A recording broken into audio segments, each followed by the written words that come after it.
எங்க கம்பெனி 35 கோடி ரூபாய் லாஸ்ல இருக்கீங்க சிசிஎல். உங்களுக்கு தெரியுமா விஷால்? அன்புச்சோதர் கமலஹாசன் அவர்கள் எங்க போனீங்க அமெரிக்கால இருந்து? வந்தீங்களா? உங்க குருநாதர் சாவுக்கு லைவ் எந்த ஆம்பளைக்கு ஆம்பளை வந்து கேளு, பொம்பளை போய் கேட்காத. என்ன ஒரு கீழத்தரமான ஒரு கேள்வி சிவகுமார். இவன மேல்நாட்டுல போய் எம்பிஏ படிச்சே படிக்கல யாருக்கு தெரியும்? நான் படிச்சது பிஎஸ்சி மேத்தமெட்டிக்ஸ் நியூ காலேஜ் போனா டிகிரி இருக்கு. அங்க நூற்று காமெடி பண்றாரு. அவர் எங்க போய் பிரச்சாரம் பண்ணா நம்ம தோத்து போயிடும். அப்புறம் வந்து பிரச்சனை வந்தா ஊரை ஒட்டி ஓட்டு பெருன்னு சொல்றவங்க ஒரு மனுஷனாங்க. மாமா மச்சானுவீங்க, சொந்தத்தை பத்தி பேசுவீங்க, குடும்பத்தை ரோட்டுக்கு இழுப்பீங்க, குடும்பத்தை பிரிச்சு பார்ப்பீங்க. அது நடிகர் சங்க தேர்தல் அஜெண்டாவா? என்னை பொறுத்த வரைக்கும் இன்னும் கொஞ்சம் விட்டு நான் அழுதுருவேன். ஏன்னா இது உடையுதேன்னு அழுகுறேன், உடைஞ்சு போகுதேன்னு பார்க்குறேன். உடைஞ்சிரும் நிச்சயமா எனக்கு தெரியும். செல்மணி சொன்னாங்க நாங்க இருப்போம், நாங்க இதை திருப்பி ஒட்ட வச்சிருவோம். It's not possible, it cannot be possible. நான் நிச்சயமா அதுக்கு இறங்கி வரமாட்டேன். நான் பாட்டு ஒதுங்கி போயிடுவேன் ஒழிய விலகி போக மாட்டேன். உறுதுணையாக இருந்து உங்களை நான் காப்பாற்றது இருந்து கொண்டே இருப்பேன் ஒழிய இவங்கள மாதிரி ஆளுங்களை வந்து நிச்சயமா நான் அடையாளம் காட்டுறேன். இன்னைக்கும் சொல்றேன், சிவகுமார் அவர்களே, நிச்சயமாக உங்க வீட்டு எதிர வந்து ஒரு நாள் கேட்பேன். என் மனைவியிடம் நீங்க கேட்ட கேள்வி சொன்னது தவறாக சொல்லிவிட்டேன், உங்களை கேட்காட்டி என் பேர் சரத்குமார் இல்ல, வாபஸ் வாங்கிருங்க. பாருங்க, நீங்க என்ன நடிகர் சங்க தேர்தல் நடத்துறீங்களா, குடும்ப விமர்சனம் செய்கிறீர்களா? மாமா மச்சானுவீங்க, சொந்தத்தை பத்தி பேசுவீங்க, குடும்பத்தை ரோட்டுக்கு இழுப்பீங்க, குடும்பத்தை பிரிச்சு பார்ப்பீங்க. அது நடிகர் சங்க தேர்தல் அஜெண்டாவா? Is that an agenda? நடிகர் சங்கத்துக்கு என்ன பண்ணணும்னு சொல்லுங்க. 24 லட்சம் ரூபாய் வருமானம் வருதுன்னு சொல்றீங்க, எங்க கிட்ட 30 லட்சம் ரூபாய் வருது வருமானம்ன்றீங்க. கேட்டா நாங்க வந்து படத்துல நடிச்சு 30 கோடி ரூபாய் சம்பாதிப்போம். உன் படமே 4 கோடி கலெக்ட் ஆகல. என் படம் பெட்டர் யார் சண்டமா இருக்கும். ஆக எதுக்காக சொல்லுன்னா, நீங்க வந்து ஒரு வீரன் அப்படிலாம் சொல்லிட்டு இருக்க முடியாது. வீரன் வந்து களத்துல இறங்கும் போது தான் தெரியும். சும்மா வாய் உதா காமிக்கிறோம் வீரன் கிடையாது. அதெல்லாம் வந்து சும்மா நீ கிரிக்கெட் ஆடி பாருங்க, கபடி ஆடி பாருங்க, வாலிபால் ஆடி பாருங்க, பாஸ்கெட் பால் ஆடி பாருங்க, ஃபுட்பால் ஆடி பாருங்க, கராத்தே ஆடி பாருங்க, பாக்ஸிங் பண்ணி பாருங்க. யாரு கூட? ஏன் கூட. அப்புறம் நீ வீரனா இல்லையா? உனக்கு முன்னாடி நான் வந்து பல வித்தைகள் கற்றுவேன். உங்களுக்கு முன்னாடி பல வித்தைகள் கத்தவனா? சாதாரண மனிதனை நினைச்சிடாதீங்க, சீட்டி பார்க்காதீங்க. என்ன கேட்டா நீங்க ரகசியம் வெளியிடுவேன்னு சொன்னீங்களே, உடனடியாக ரகசியங்கள் வெளியிடுன்னு சொன்னீங்க. ஆமா சொன்னேன். தமிழகத்தில் என்னால் இருக்க முடியவில்லை என்று ஏளனம் செய்தாரே கமலஹாசன் அவர்கள், அமெரிக்கா போய் சொல்றாரு ஒரு கூட்டத்தில்,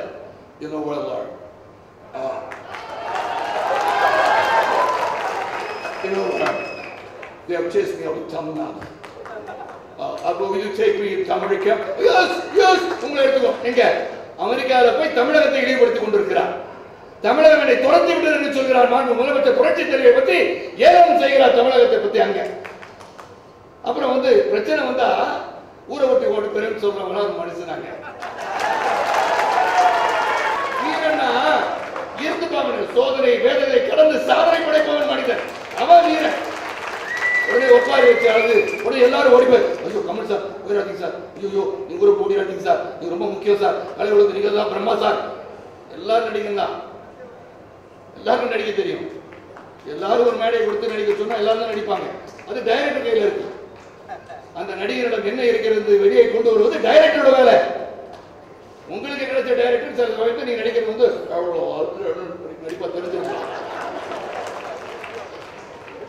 ஆனால் ஆங்கிலத்தை பேசி நீங்க நடிப்பெல்லாம் பெரிய நடிப்பு நீங்க சொல்லிட்டு இருந்தா எனக்கு தெரியும், நடிக்க தெரியும். அதனால கமலஹாசன் அவர்கள் வந்து சொன்னேன், நன்றி மறப்பது நன்று, நன்று அல்லது அன்றே மறப்பது நன்று நினைச்சிட்டு இருக்கணும். ஏன்னா அந்த மறப்ப நான் வந்து நன்றி கேட்கிறேன்னா 36 மணி நேரம் உட்காந்து சொல்ல பார்த்தவங்க சொல்றாங்கல்ல, தூங்கவே இல்லைங்க. 36 மணி நேரம் கண் அப்படி மூட கூட இல்லை. 5:30 மணிக்கு ஒரு ஜஸ்வந்த் பந்தாரி என்ற பைனான்ஸ் நான் போய் பார்க்கறது எனக்கு எதுக்குங்க? அவருக்கு 28 கோடி ரூபாய் தரணும், 1.5 கோடி ரூபாய் கொண்டு போய் வச்சுக்கிட்டு இவ்வளவுதாங்க முடியும்னு சொன்னாங்கன்னு சொல்றேன். யாருக்காக? என் படம் ரிலீஸுக்கா? உங்க படம் ரிலீஸுக்கு உலகநாயகன் படம் வெளியே வர வேண்டும் என்று எண்ணத்திலே பயணித்துக் கொண்டிருந்தேன். லிங்குசாமி வச்சு நான் ஒரு படம் பண்ணல, கமலஹாசன் சார் கூட நான் நடிச்சதே கிடையாது. ஆனா அதுக்காக என்ன உட்கார வச்சாங்க, போய் பேசுறேன். வாய்மொழி படத்துக்கு போனேன், கூப்பிட்டாங்க போனேன்.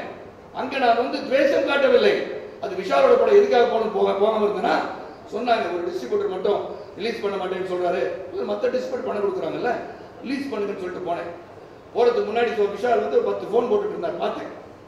சரி எதுக்கோ பண்றாரு போன நினைச்சேன். மேலே போனா நம்ப மாட்டீங்க, 25 பேர் அடியாட்கள். நான் கீழே வரும்போது யாரும் காணும். நான் ஏதோ ஒரு தகராறு பண்ணிடுற மாதிரியும், அவரை போய் நான் எதுவும் பண்ணிடுற மாதிரியும், அவரை பாதுகாத்ததுக்கு மேலேயும் அப்படி நான் எதுவும் பண்ணிதான் என்ன உதவிக்கிறது 25 பேரா? இந்த மாதிரி என்னெல்லாம் பார்க்கும்போது தான் நான் சொன்னேன், நிச்சயமா ஒற்றுமை வராதுன்னு சொல்றேன். அப்படிலாம் நான் என்னைக்குமே ஒரு நாள் கூட யாரையும் அந்த மாதிரி நினைச்சது கிடையாது. எதா இருந்தாலும் நேரில் போய் கேட்டு வந்துடுவேன். நீங்க கடிதம் எழுதுறீங்களா? இப்ப எழுதுறீங்களா கடிதம்? கையெழுத்து வேட்டை நடத்துகிறீர்களே, ஏன் அப்ப ஒரு கடிதமாச்சும் எழுதி இந்த மாதிரி எங்களுக்கு வந்து நல்ல ஒரு திட்டத்தை வகுத்திருக்கின்றோம், நாங்க வந்து ஒரு பவர் பாயிண்ட் பிரசன்டேஷன் உங்களுக்கு கொடுக்கிறோம், இந்த வளாகத்தில் ஒரு சிறந்த ஒரு வருமானத்தை ஈட்டுகின்ற ஒரு வளாகத்தை உருவாக்கி விடலாம் என்று நீங்க என்னைக்காச்சும் கேட்டிருந்தா சொல்லுங்க. நான் இப்பவே விட்டு போயிடுறேன் இந்த இடத்த விட்டு. ஒருத்தர் வந்து சொல்லிருப்பீங்களா? உங்களை கேட்கிறேன், என்னைக்காச்சும் ஒருத்தர் வந்து சொல்லி நானும் ராதாரவியும் நீ யார் சொல்வதற்கு இங்கிருந்து வெளியே போட்டு சொல்லியிருப்போமா? நம்ம சொல்லுங்க. உங்களுக்கு நடிகர் சங்கம் எங்க இருக்குன்னே தெரியாது உங்களுக்குலாம். இன்னைக்கு கேள்வி கேட்கறீங்க, ஏன்னா உங்களுக்கு personal vendetta, your personal vengeance against Sarathkumar. தைரியமா சொல்லுவேன். சிசிஎல் பத்தி சொல்றாரு. சிசிஎல் பத்தி தெரியுமா விஷாலுக்கு? செலிபிரிட்டி கிரிக்கெட் லீக் வந்து அவரோட சொந்தக்காரங்க உட்கார்ந்து இருக்காங்க. அங்க ரிஸ்க் கையெழுத்து போட்டது நானு, நீங்க டீம்ல ஆட வந்தீங்க. ஆனா இவர் சொல்றாரு, அடுத்த முறை நாங்க வந்து அதிகமா வந்து பணம் கேட்டு நடிகர் சங்கத்துக்கு கேட்போம். நீங்க ஏன் பணம் வாங்காமையா விளையாட மாட்டேங்கிறீங்க? கிரிக்கெட் ஆடுறதுக்கே பணம் வாங்கி தானே விளையாடுறீங்க. எங்க கம்பெனி 35 கோடி ரூபாய் லாஸ்ல இருக்கீங்க சிசிஎல், உனக்கு தெரியுமா விஷால்? ஆனா நீ வந்து அதிகமா சம்பளம் கேட்பாங்க. அதுல கூட நான் என்ன பண்ணேன், கம்பெனி ஒன்று பாடி வந்து ரெடானதுல பங்குதாரர், அவங்க வந்து ரிஸ்க் எடுத்து பணம் போட்டிருக்காங்க. அந்த கம்பெனி எப்படி முதுகெலும்பு கூட மேல நிறுத்தலாம்னு நினைச்சிட்டு இருக்கோம். இது அதிகமா பணம் கேட்பாரு. அங்க கூட என்ன பண்ணனா 10 வருஷம் அக்ரிமெண்ட் போட்டு கொடுத்தேன் நடிகர் சங்கத்துக்கு. வருடம் நமது சங்கத்தின் உறுப்பினர்கள் கிரிக்கெட் ஆடுவதற்கு 25 லட்சம் ரூபாய் நீங்க சங்கத்துக்கு தரணும்னு சொல்லி 25 லட்சம் ரூபாய் வருடம் தோறும் நடிகர் சங்கத்துக்கு வாங்கி கொடுத்தவன் சரத்குமார். இதான் சுயநலமா? இதான் பேராசையா? நீங்க கிரிக்கெட்ல கேப்டனா இருக்கலாம், அங்க நீங்க விளையாடலாம். அங்க கூட பாவம் அப்பாஸ் விளையாண்டுட்டு இருந்தா நல்லா.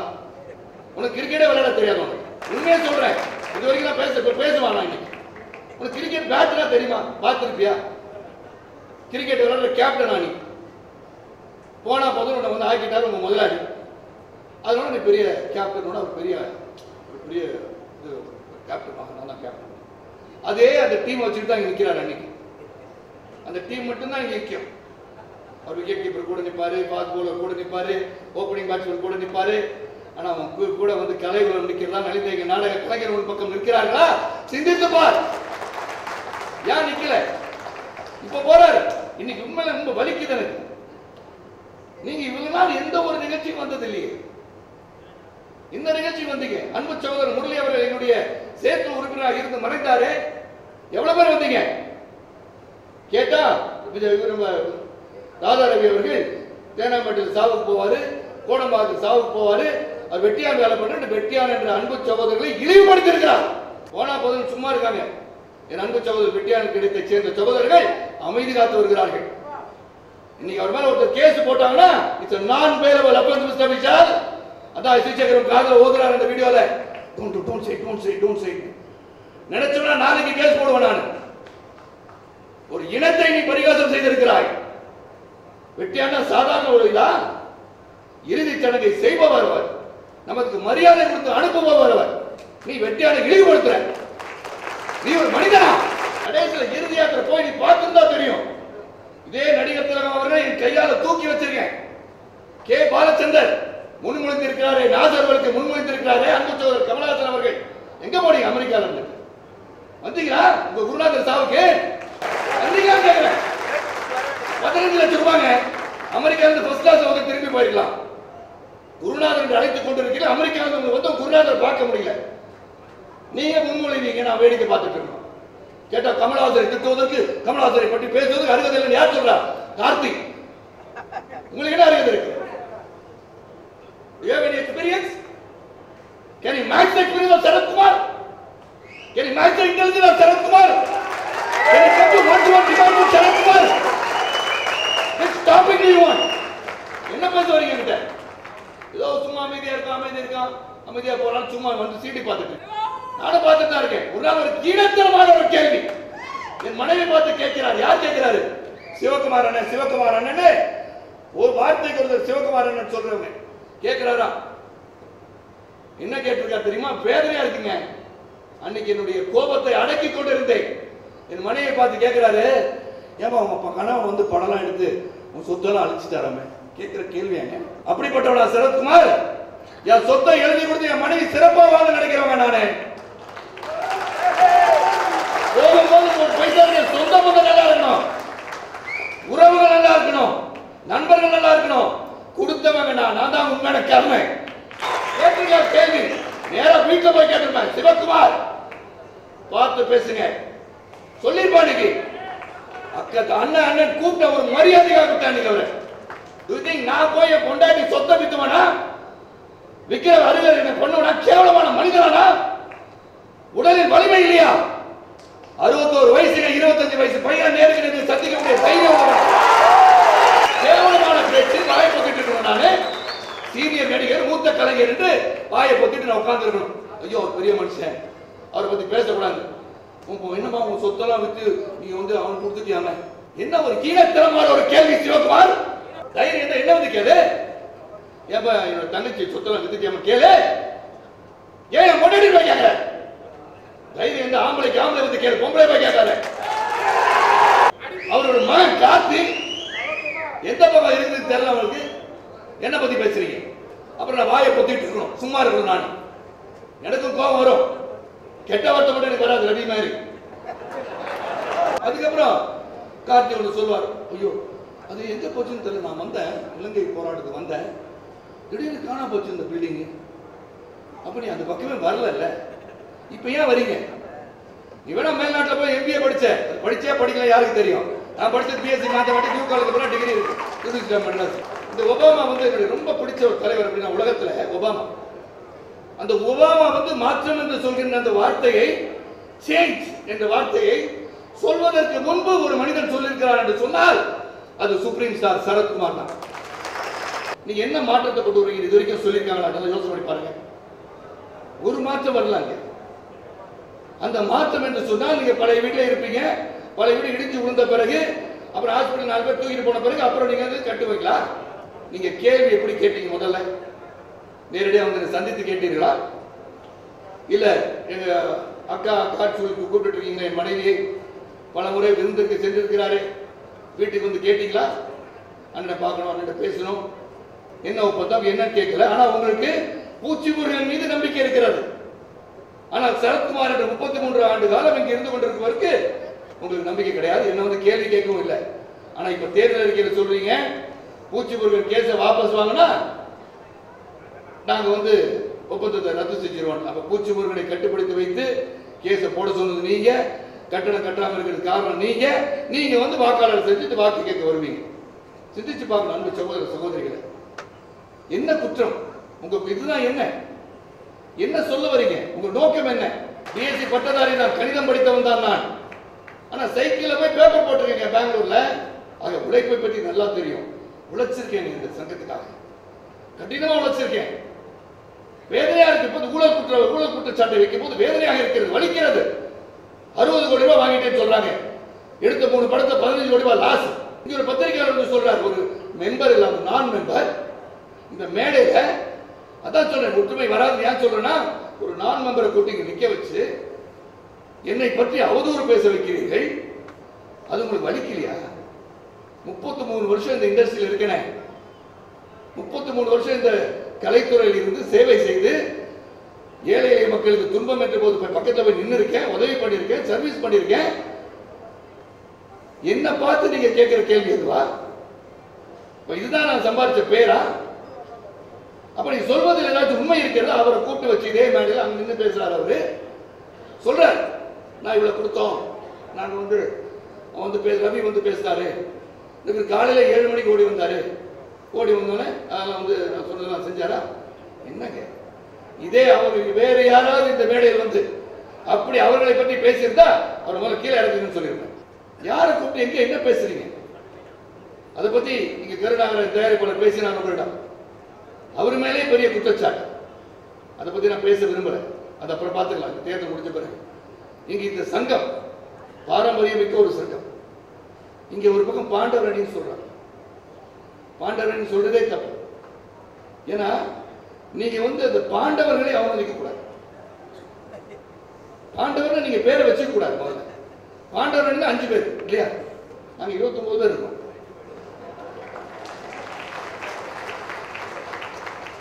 அப்ப அவங்க 5 பேர் தான் இருப்பாங்க. அவங்க கூட இருக்க கமிட்டி மெம்பர்லாம் பாவம். முதல்ல சொல்லிட்டாங்க நாங்க பாண்டவர்கள் 5 பேர்லாம் இருப்போம். வேற 24 பேருக்கு யாரும் ஓட்டு போடாதீங்க. தனித்தனியா கேட்கறாங்க, எனக்கு கொண்டு போட்டுருங்கன்னு ஒரு இடத்துல சொல்லியிருக்காங்க ஒருத்தர். ஆக பாண்டவர்கள் சொன்னது தப்பு. பொய்யை மட்டும் சொல்றாங்க. இந்த பொய்க்கு மட்டும் நிறைய பேர் உண்டு. சுத்த பொய், அண்ட புழுகு, ஆகாச புழுகு. ஆனா உண்மைன்றது உண்மை மட்டும் தான் சொல்ல முடியும். சுத்தமான உண்மை, நேர்மையான உண்மை. எங்கள்கிட்ட உண்மை மட்டும் தான் இருக்கு. அந்த உண்மைக்கு அணி தேவையில்லை, உண்மைக்கு பெயர் தேவையில்லை, பொய்க்கு பெயர் தேவை. இப்ப அதெல்லாம் சொன்னது உடனே சொல்றார் பூச்சி முருகன் என்பவர் சொல்றார், ஐயா அதெல்லாம் பொய்யான டாக்குமெண்ட் காமிச்சாருங்க, எல்லாம் பொய்யுங்க. இதுதான் உண்மை, உண்மையாச்சும் கொண்டு காமி, நான் பாத்துக்கிறேன். எது உண்மை சொல்லுங்களேன், மக்களிடம் காட்டுங்க. இவ்வளவு நாள் ஆச்சுல்ல, தேர்தல் 18ஆம் தேதி. இவ்வளவு நாளுக்கு ஏன் உங்களிடம் இந்த ஆதாரத்தை ரெக்கார்ட் பண்ணி வச்சிருக்கேன்னு சொல்லி ரவி பேசுறத கொண்டு வந்து காமிங்களையா? காமிங்க, வெட்ட வெளிச்சமாக்குங்கள். துரோகிகள் சரத்குமார் ராஜாராம் என்று சொல்லுங்கள், திருடி விட்டார்கள் சொத்தை என்று சொல்லுங்கள். ஏன் சொல்ல மாட்டேன்றீங்க? ஏன்னா உங்களுக்கு முடியல, உங்களுக்கு எந்த ஆதாரமும் கிடையாது. அப்படி பேசுவாங்க. நாங்கள் அல்ல, நிறைய சேவை செய்யணும் பணப்பான்மை வந்தவன் தான். ஆனால் கொஞ்சம் கொஞ்சமா குறைய ஆரம்பிக்கும். உண்மையை சொல்றேன். என் மனைவி சொல்றது போல, ஏன்டா இந்த சினிமான்ற அளவுக்கு வந்துருச்சுங்க. பொது வாழ்க்கை இருக்கு, பொது வாழ்க்கை போயிட வேண்டியதானே. கேட்கிறாங்க, மாற்றம் வேண்டும். சத்யராஜ் சொல்றாரு, அன்பு சகோதரன், 1 வருஷத்துக்கு முன்னாடி வீட்டில் போய் 1 மணி நேரம் பேசியிருக்கேங்க. இந்த ஒப்பந்தம் என்ன, இதன் சரத்துக்கள் என்ன, இது எப்படிப்பட்ட ஒப்பந்தம், 1 வருஷத்துக்கு முன்னாடியே வீட்டில் போய் பேசியிருக்காங்க. அவர் மனசு தொட்டு சொல்லணும். அவர் 11 மணிக்கு தான் டிசைட் பண்ணாராம் மீட்டிங் போறதா வேண்டாமா. 11 மணிக்கு டிசைட் பண்ணி அவங்களுக்கு ஆதரவா பேசினாரு. மாற்றம் தேவை. உங்களுக்கு மாற்றம் தேவையா இருக்கலாம் சத்யராஜ் அன்பு சகோதரர் அவர்களே. எனக்கு மாற்றம் தேவை கிடையாது. ஏனென்றால் எங்களிடம் மாற்றம் என்பது இந்த ஒப்பந்தத்தை சிறப்பாக நடத்தி இந்த நடிகர் சங்கத்தில் கடன் இல்லாத ஒரு சூழலை உருவாக்குவதுதான் எங்களுக்கு மாற்றம். உங்களால் முடிஞ்ச கியூல வேலை செய்யுங்க. அங்க இன்னொருத்தர் காமெடி பண்றாரு. அவர் எங்க போய் பிரச்சாரம் பண்ணா நம்ம தோத்து போயிடும். அவர் தான் தூக்கி வச்சுக்கிட்டாங்க. அவருக்கு இடத்த காணுமா, அவரையா பண்ணு தெரியல போல. அந்த ரோட்ல போயிருந்தா இருக்கா இல்லையா தெரிஞ்சிருக்கும். லட்சணி SSRக்கு இறந்த போது நீங்க எங்க போனீங்க? வந்தீங்களா? நீங்க அந்த வீட்டு பக்கமாச்சும் வந்தீங்களா? அப்புறம் நினைவஞ்சலி நாங்க நடத்தினோமே, அப்ப வந்தீங்களா? எல்லாம் அவங்க குடும்பமே ஒண்ணா இருந்துச்சு. இன்னைக்கு என்ன பண்றீங்க? குடும்பத்தை பிரிச்சு பாக்குறாங்க. பாண்டவர்கள் பிரிக்கிறாங்க. வேதனையா இருந்தது. SSR கண்ணன் அவர்கள் சொல்லுகையில வேதனையாக இருந்தது. ஏன்னா நாங்க அப்படி பார்க்கலைங்க. அந்த மாதிரி பாண்டது வேறொரு களமா இது. நாளைக்கு ஒருத்தர் திட்டிக்குவோம், நாளைக்கு கூட சேர்ந்து பழக முடியுமா? தீயினால் சுட்டப்பட்டு உள்ளார மாறாது, நாவினால் சுட்ட வடு என்று சொல்கிறது கூட தச்சிருச்சுங்க. அதான் இவ்வளவு பேசுறேன். உள்ளத்தின் அடித்தளத்திலிருந்து ஆணித்தரமாக சொல்லிக்கிட்டேன். வலிக்குது. என்ன தவறு செய்ய சுட்டி காட்ட முடியவில்லை உங்களால். கேட்டா அது தப்பு, இது தப்பு. மாமியார் மருமகள் சட்ட மாதிரி சொல்லிட்டு இருக்காங்க. உட்காந்தா குத்தம், நின்னா குத்தம், படுத்தா குத்தம், தூங்கினா குத்தம், ஜன்னல் திறந்தா குத்தம், கண்ணாடி லைட்டை போட்டா குத்தம், லைட் ஆஃப் பண்ணா குத்தம், எல்லாமே குத்தம் உங்களுக்கு. அப்ப எதுதான் நியாயம் சொல்லுங்க? உங்களை வேண்டான்னு சொன்னமா? ரவி பணம் சொல்லிருக்காரு, இளைஞர்கள் வாருங்க வாருங்க. சிங்கூர்காரங்க கூட சூர்யா இருந்திருக்காரு, முரளி இருந்திருக்காரு, கார்த்திக் இருந்திருக்காரு, எல்லாம் இருந்தீங்களே. அப்ப இருக்கும்போது நீங்க கருத்துக்கள் சொல்லியிருக்கீங்களா? அந்த கருத்தை நாங்கள் எதிர்மறை கருத்தாக நாம் சொல்லியிருக்கிறோமா? எதுவுமே சொல்லலையே. உங்களோடு ஒத்துழைத்து சிறப்பாக செயல்பட வேண்டும் என்று பயணித்துக் கொண்டிருக்கின்றோம். இப்படி நல்லபடியாக சிறந்த முறையில் ஒரு தென்னிந்திய நடிகர் சங்கம் நடந்து கொண்டிருக்கும் போது என்ன காரணம் இதுவரைக்கும் எனக்கு புரியல. ஏதாச்சும் ஒரு காரணம் இருக்கணும். அதுக்கு பல காரணம் இருக்கு. சிசிஎல் ஒரு காரணமாக இருக்கலாம், வேற ஒரு காரணம் வச்சிருக்க பர்சனல் அஜெண்டா, அதனால என்ன பழிவாங்க நினைக்கலாம், அவரை நான் அங்கீகரிக்கவில்லை என்று நினைத்துக் கொள்ளலாம். அதெல்லாம் ஒரு காரணம் கிடையாது. அப்ப ஒரு அஜெண்டா வேணும். நீ வாழ்க்கையில என்ன சாதிக்கணும் அதை சாதி. உனக்கு அரசியல் வரணும்னு ஆசை வந்துருச்சு, அவ்வளவுதானே? தைரியமா சொல்ல அரசியல் நடத்தணும்னு பாரதிராஜா அவர்கள் சிறந்த ஒரு அறிக்கை வெளியிட்டிருந்தார். அந்த சிந்தனை தான் இன்னைக்கு செல்வமணியும் சேரணும் பதிவிட்டிருக்காங்க. அதை சொல்ல வரல. என்னை பொறுத்தவரை தெரிந்த நடிகர் சங்கம் என்று சொல்லும் போது அது ஒரு குடும்பம். ஜாதி மதத்திற்கு முடிக்கு அப்பாற்பட்டு ஒரு குடும்பம், சிறு குடும்பம். இந்த குடும்பத்துக்காக போராடியவனை நீ விலகி போ என்று சொன்னால் வலிக்கும். கஷ்டப்பட்டு ஒரு கூட்டை கட்டி முடித்த பிறகு தூக்கணாங்குறை இந்த கூட்டுக்குள் புகுந்து விடுகிறேன் என்று சொல்லும் போது வலிக்கும். ஏன்னா சேவை செஞ்சிருக்கோம், வலிக்குது. என்ன துரோகம் செஞ்சோம், என்ன தவறு செய்தோம், தவறை சுட்டி காட்டாமல் பேசிக் கொண்டிருக்கிறீர்கள். சேவை மனப்பான்மை உள்ளவர்கள் நாங்கள். சேவை மட்டும்தான் செஞ்சிருக்கேன். ஆனா உண்மையிலே சொல்றேன், நாம் வெற்றி பெற்று விடுவோம். அந்த வெற்றிக்கு பிறகு இந்த கட்டடம் கட்டுவதற்கான முயற்சி எடுப்படும். அப்போ அப்பயும் வழக்கு வாபஸ் வாங்க மாட்டார் அவர். அப்ப என்ன பண்ணணும் எனக்கு தெரியும். அந்த கட்டடம் வரும், அந்த கட்டடத்துக்கு என்ன பண்ணணும் எனக்கு தெரியும். ஆனா அதுக்கப்புறம் நான் சொல்றேன், என் அன்பு சகோதரர் துணைத் தலைவர் இருக்கிறார், ரவி அவர்களுக்கு எல்லாம் இருக்கீங்க. இதுக்கப்புறம் உண்மையிலே இந்த வழக்கு நிச்சயம் வெற்றி பெறுவோம். கட்டடம் வருங்க. கட்டடம் வந்தோட இந்த ஆளை விட்டுருங்க தயவு செய்து. போதும் இந்த பழிச்சொல், எனக்கு போதும் இந்த அவமானம்.